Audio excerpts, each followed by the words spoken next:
uno, più due, due, che no erano amici nostri.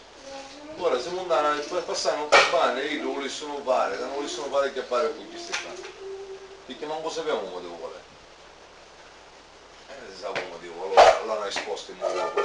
Non ci sappiamo solo, perché la mia domanda è una guerra. Vai, che siamo usciti, stiamo per vedere. Era vuoi, che era brai. Ci sta che mi Noi non pensiamo a fare una guerra contro lo Stato. chi sto Siamo scemo? soldi. Chi non è che tutti parli di chiudissimo e guardi che caputtassimo. Quando siamo in tutte le famiglie? Aveva ragione, lo povero zoppo. Lo povero zoppo. Dice, aveva ragione quando tu hai il soldi di quando lo Stato. E ora ci faccio un po' pistato.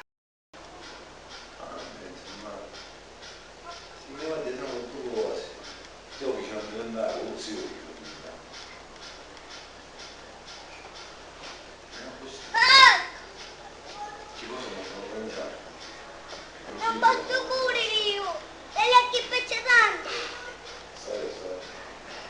Ma è questa cosa si deve tirare. Qua si sta parlando, stiamo parlando tutto, io qua si sta parlando di simbolo.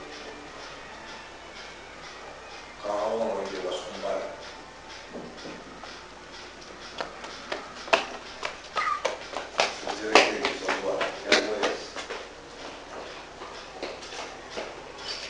Devono lasciare i macelleri. Se non stiamo macelleri come soldi. Come da fare? Come da fare?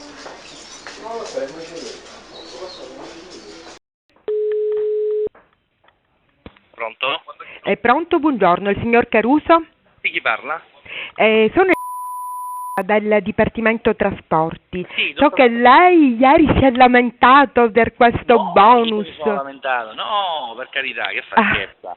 Io faccio parte del Partito Nazionale dello Trasportatore, abbiamo parlato col Presidente, non mi sono lamentato, ho detto al Presidente soltanto che abbiamo una necessità, il mondo degli autotrasportatori, in vista alla crisi.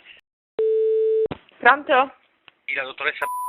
Sì, chi parla? Sì, le chiedo scusa, io sono Francesco Caruso, segretario Salve. del PMA. Allora, mi è stato dato questo numero di telefono dicendo che lei ha detto stampa dell'MPA. Sì, io stavo proprio aspettando la sua telefonata, quindi... Bene. Lei mercoledì alle 11 sarà su Roma? Sì, io sarò lì ovviamente, però volevo, insomma, un attimo parlare con lei per, chiedere, insomma, dato che pensiamo appunto di fare un comunicato stampa, ovviamente, per cercare di portarci un po' di giornalisti.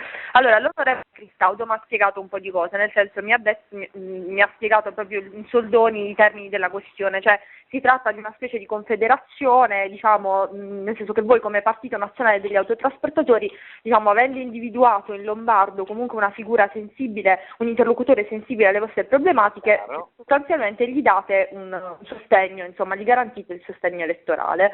Chiaro. Insomma, mi sembra, anzi ovviamente le chiedo conferma, insomma, spero di aver capito. No, è confermata questa nostra tesi. Noi abbiamo presentato al Presidente Lombardo alcuni punti che poi io le darò a Roma personalmente e sulla base di quei punti e quell'impegno che ha assunto il Presidente Lombardo noi con forza appoggeremo la candidatura dell'MPA, cioè poi nelle varie dell'MPA e la coalizione, no, degli altri.